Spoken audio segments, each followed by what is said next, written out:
Waiter, 2 plate spicy chilli potato আর cold drinks নিয়ে এসো তো। না রে অঞ্জনা, আমি ফুল প্লেট খেতে পারবো না। আমার জন্য হাফ প্লেট অর্ডার কর, তাও হানি দিয়ে। না না, 2 প্লেট আমি আমার জন্য অর্ডার করেছি, তুই নিজেরটা অর্ডার কর। তুই 2 প্লেট একাই খেয়ে নিবি? তা নয় তো কি, তুই জানিস তো আমার চিলি পটাটো কত পছন্দ। হ্যাঁ হ্যাঁ জানি রে, আর এও জানি কালকে তুই ব্রেকফাস্ট আর লাঞ্চে দুবারই চিলি পটাটো খেয়েছিস। তারপরও তুই বাইরে এসেও এই খাবারই খাবি? হ্যাঁ, তাতে কি হয়েছে? এবার বকবক না করে নিজের খাবারটা অর্ডার করে দে। চিলি পটাটো খেয়ে অঞ্জনা বাড়িতে চলে আসে। অঞ্জনা সবেমাত্র গ্র্যাজুয়েট হয়েছিল, আর ওই কলেজে পড়ায় রাহুল নামে একটি ছেলের সাথে ওর প্রেম হয়ে যায়। কলেজের পর রাহুল একটা এমএনসি কোম্পানিতে জব পেয়ে যায়, আর অঞ্জনা যেহেতু খেতে ভালোবাসত তাই সে বাড়িতে কিছু না কিছু সবসময় রান্না করত, আর বেশিরভাগ সময়ই চিলি পটেটো। তারপর একদিন যখন ও রাহুলকে ফোন করলো তখন ফোনটা অন্যজন ধরলো। রাহুল, কোথায় তুমি? আমি কখন থেকে তোমার ওয়েট করছি, কখন আসবে তুমি? আমি ওর বন্ধু বলছি, ওর অ্যাক্সিডেন্ট হয়ে গেছে, তুমি তাড়াতাড়ি ওর বাড়িতে চলে আসো। কি কি বলছো তুমি? ও ঠিক আছে তো? আমি এক্ষুনি যাচ্ছি। অঞ্জনা তাড়াতাড়ি করে রাহুলের বাড়িতে যায়, যেখানে চারিদিকে অন্ধকার ছিল। রাহুল, কোথায় তুমি? রাহুল! হঠাৎই লাইটটা জ্বলে উঠল আর ওর ওপর ফুল পড়তে লাগলো।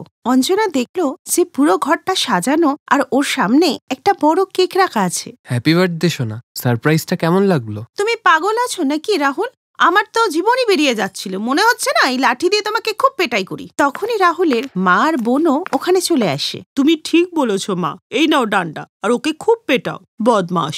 আন্টি, আপনি? আন্টি নয়, মা বলার অভ্যাস করো। খুব তাড়াতাড়ি আমরা তোমার বাড়িতে যাচ্ছি সম্বন্ধ নিয়ে। এই শুনে অঞ্জনা একটু লজ্জা পেয়ে যায়, আর তারপরও কেক কাটে। আর এর কিছুদিন পরে দুজনের পরিবার দেখা করে ওদের বিয়েটা পাকা করে নেয়। এর কিছুদিন পরেই ওদের বিয়ে হয়ে যায়, আর অঞ্জনা নিজের শ্বশুরবাড়ি চলে আসে। আর এরপর লতা দেবী ওদেরকে বরণ করে নেয়। বৌমা, তুমি তো খুব ক্লান্ত হয়ে গেছো, আজকে আরাম করে নাও, কারণ কাল যে তোমার এই বাড়িতে প্রথম রান্না। হ্যাঁ মা। পরের দিন সকালে অঞ্জনা তাড়াতাড়ি উঠে স্নান করে রেডি হয়ে নিল। তখনই শাশুড়ি এসে বলল, মা, আমি প্রথম রান্নাঘরে কি বানাবো? দেখো বৌমা, তোমার যেটা ঠিক মনে হয় তুমি বানাও, আমরা তো সবকিছুই খাই। ঠিক আছে মা, এবার তুমি দেখো আমি এমন একটা আইটেম বানাবো যে সবাই আঙুল চেটে খাবে। তারপরে রান্নাঘরে গিয়ে সেটাই বানাতে লাগলো যেটা ওর খুব পছন্দ, অর্থাৎ স্পাইসি পটাটো। আরে আমার জিভে তো এখনই জল এসে যাচ্ছে চিলি পটাটোর নাম শুনে। এমনিতেই 4-5 দিন বিয়ের জন্য মা আমাকে খেতে দেয়নি, বলেছিল যে ঝাল খেলে সমস্যা হতে পারে, কিন্তু এখন তো শাশুড়ি মার পারমিশন পেয়ে গেছি, আর কোনো টেনশন নেই। এরপর অঞ্জনা তাড়াতাড়ি কড়াইয়ে তেল ঢালে আর আলু কেটে ফ্রাই করে নেয়, আর ওতে অনেকগুলো লঙ্কা মিশিয়ে গরম গরম চিলি পটাটো বানিয়ে ফেলে। এবার সবাই আমার বানানো চিলি পটাটো খাবে আর আঙুল চাটবে।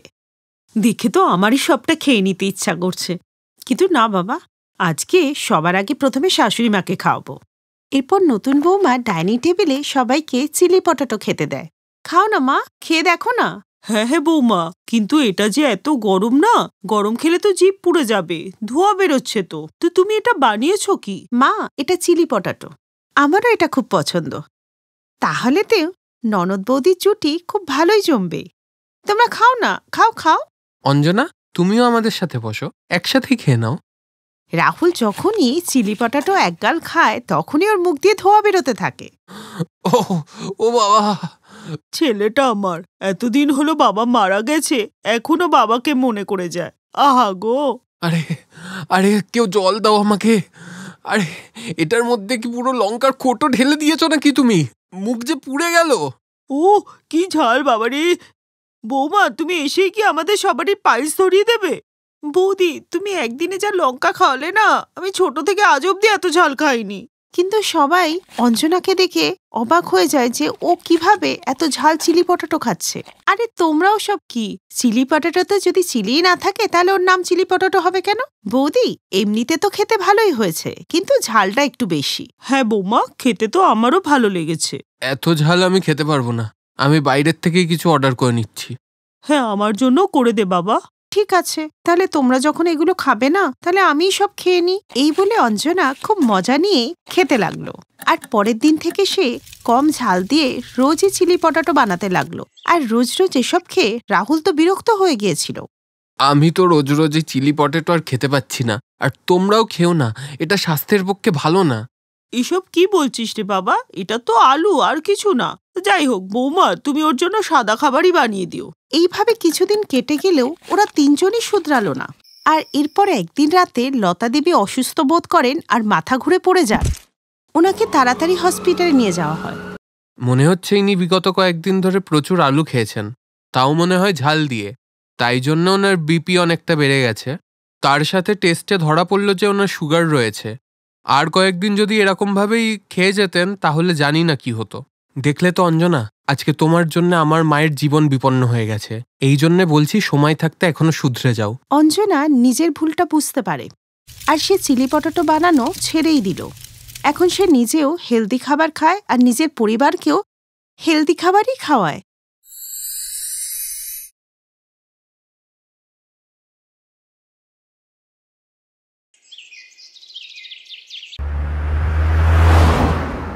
কৌশল্যা দেবী আজকে মেয়ে দেখতে ব্যানার্জি পরিবারে এসেছেন, যেখানে মেয়ের বাড়ির লোকেরা ওনাদেরকে স্ন্যাক্স খাইয়ে স্বাগত জানালেন।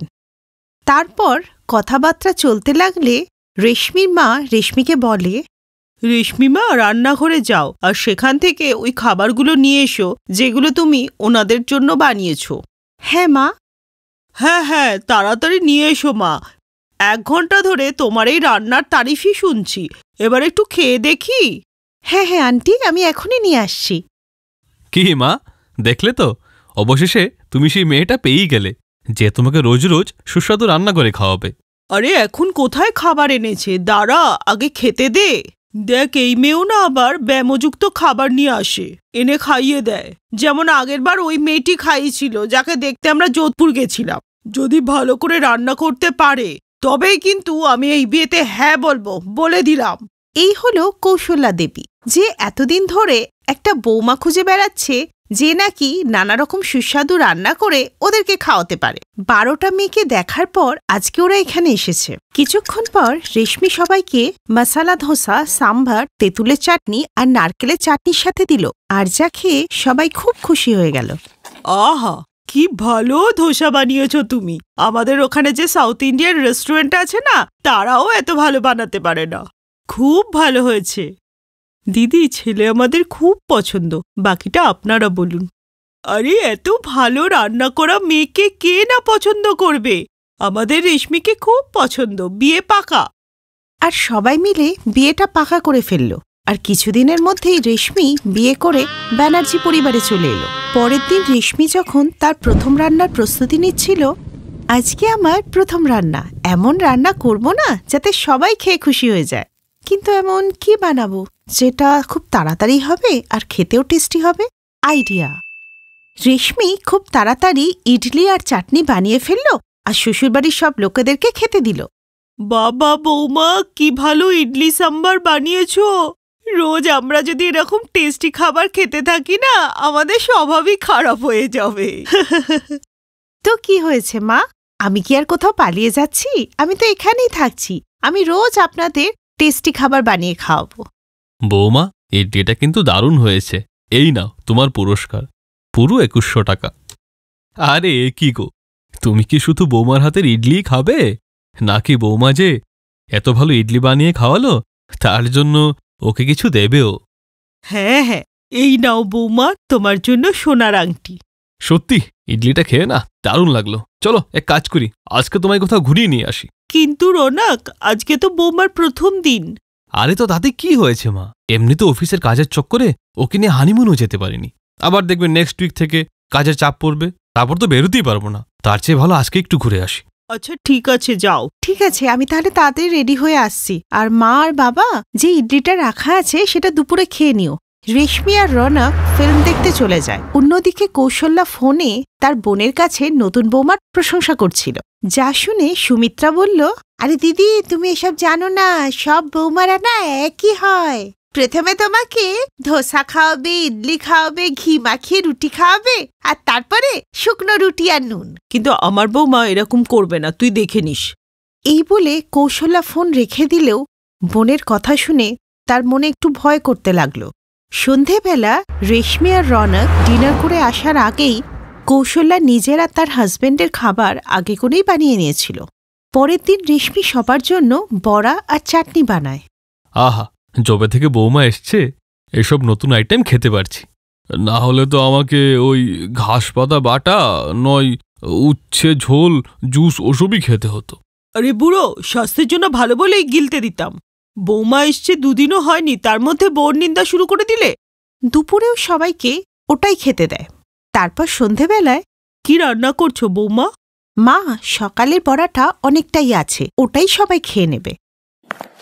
কি সকালে বড়া, রাতেও বড়া, দুপুরেও বড়া? একটু বেশি বড়া বড়া হয়ে যাচ্ছে না? চিন্তা করো না, কালকে আমি সবার জন্য ধোসা বানাবো। পরের দিন সকালে ও সবার জন্য ধোসা বানায়, আর ধোসার নাম শুনেই সবাই খুব খুশি হয়ে যায়। সবাই ভেবেছিল আজকেও সেরকম ধোসাই খেতে পারবে, যেটা নাকি প্রথম দেখার দিন খেয়েছিল। বৌমা, এই ধোসার নাম শুনে যার থাকতে পারছি না গো, হে তাড়াতাড়ি নিয়ে এসো, এই জিভে যে জল আসছে। হ্যাঁ বাবা, 2 মিনিট। কিছুক্ষণের মধ্যেই রেশমি সবাইকে বিনা মশলার ধোসা আর চাটনি এনে টেবিলে দেয়। আর সবাই দেখল যে ধোসাতে কোনো মশলাই নেই। হ্যাঁ, বিনা মশলার ধোসা? মনে হচ্ছে বৌমা তোমারটাতে মশলা দিতে ভুলে গেছে। দাঁড়াও, আমি আমারটা দেখছি। এই দেখে কৌশল্যা দেবী রেশমিকে ডাকে। রেশমি বৌমা, এদিকে এসো তো। হ্যাঁ মা, আমি জানি আপনারা আমাকে প্রশংসা করার জন্য ডেকেছেন, তো আমি খুব ভালো ধোসা বানিয়েছি। করুন করুন। আমি তোমাকে প্রশংসা করতে ডাকিনি। ঘরে যখন আলু নেই তো আমাকে বললে না কেন যে আলু শেষ হয়ে গেছে? কিন্তু আলু তো আছে মা। তবে কি এতে আলু দিতে ভুলে গেছো? বিনা মশলার ধোসা বানিয়ে এনেছো। আর তার উপরে সাথে সাম্বারটাও নেই। শোনো, তোমাদের সবাইকে যদি মশলা ধোসা খেতে হয় সাম্ভারের সাথে, তাহলে যে আমার মাকে ডাকতে হবে। ওসব তো মাই বানাতে পারে। আমি তো শুধু বিনা মশলার ধোসা আর চাটনি বানাতে পারি। ওসব মশলা টশলা আমি পারি না বাবা। কিন্তু তোমাকে যখন দেখতে এসেছিলাম তখন তো তুমি কি সুন্দর মশলা ধোসা আর সাম্বার বানিয়েছিলে। হ্যাঁ হ্যাঁ, মনে পড়ে গেছে। কিন্তু মা, হয়তো আপনি ভুলে গেছেন, সেই দিনকে রান্নাঘরে আমার পাশে আমার মাও ছিল। মাই তো সব করেছে, আমি তো শুধু দাঁড়িয়েছিলাম। আর খাবার বলতে আমি এই 3টে জিনিসই বানাতে পারি, যেটা বিগত 3 দিন ধরে বানাচ্ছিলাম। তাই তো আমি সারাদিন আপনাদের ওই একটা জিনিসই খাওয়াচ্ছিলাম। 3টে জিনিস যদি আমি একদিনে খাইয়ে দিতাম, তাহলে বাকি 2 দিন কি খাওয়াতাম? এর মানে কি আজ এসবই খেতে হবে? না, হয়ে গেল। আর এই সবকিছুই তোমাদের বাপ ছেলেদের জন্য হয়েছে, যারা ওই দিন আমার মাথাটা ঘুরিয়ে দিয়েছে। কি বলেছিলে? যে ধোসা বানাতে পারে সে ভালো ডাল ভাতও বানাতে পারবে। খাও এবার বিনা মশলার ধোসা, খাও। তখনই হঠাৎ কৌশলার বোন সুমিত্রা ওখানে চলে আসে। কেমন আছিস রে বোন? সুমিত্রা, তুই এখানে? হ্যাঁ রে, একটা কাজের জন্য এদিকে এসেছিলাম, তাই ভাবলাম তোর সাথে আর নতুন বৌমার সাথে দেখা করে যাই। আরে বাবা, ধোসা আমারও না খুব খিদে পেয়েছে। হ্যাঁ হ্যাঁ, বসো না, বৌমা তার মাসি শাশুড়িকেও ধোসা খাওয়াবে। এরপর রেশমি ওনাকে প্রণাম করলো আর ওনার জন্য বিনা মশলার ধোসা নিয়ে এলো। এ কি কৌশল্যা, ধোসার মশলা আবার কোথায় ঘুরতে গেল? আসলে আমার বৌমা আমাদের শরীর স্বাস্থ্য নিয়ে খুব সচেতন, তাই সে চায় না যে আলু খেয়ে আমাদের ওজনটা বাড়ুক। এই জন্যই বৌমা আমাদের জন্য ডায়েট ধোসা বানিয়েছে। এরকম পাপড়ের মতো ধোসা খেলে না আমি নিজেই শুকিয়ে পাপড়ের মতো ধোসা হয়ে যাব। তোর এই বিনা মশলার ধোসা চাটনির সাথে আমি খেতে পারবো না। সাম্বার টাম্বার থাকলেও তাও অন্য কথা ছিল। যাই বাবা, আমি বাইরে থেকে কিছু খেয়ে নেব। এইভাবেই 20 দিন কেটে গেলে এক ধরনের খাবার খেয়ে সবাই বিরক্ত হয়ে গেছিল। আর এইসব থেকে বিরক্ত হয়ে কৌশল্যাও নিজের বোনের কাছে নিজের বোন নামে নিন্দা করতে লাগলো। যা শুনে সুমিত্রা বলল, সুমিত্রা, তোর তো তাও কপাল ভালো যে তুই তাও তৈরি করা খাবার খেতে পারিস।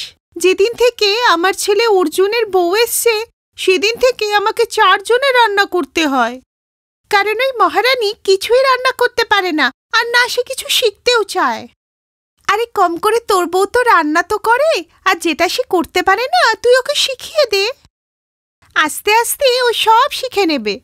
আর এইভাবে কৌশল্যা নিজের ভুলটা বুঝতে পারে আর ও তার বৌমাকে সমস্ত রান্না শিখিয়ে দেয়। আর কিছুদিনের মধ্যেই রেশমি সমস্ত খাবার খুব ভালো করে রান্না করতে শিখে যায়। আর এখন রেশমি তার শ্বশুরবাড়ির লোকেদেরকে নানা রকম রান্না করে খাওয়ায়, আর তাই সবাই রেশমিকে নিয়ে এখন খুব খুশি। Thanks for watching.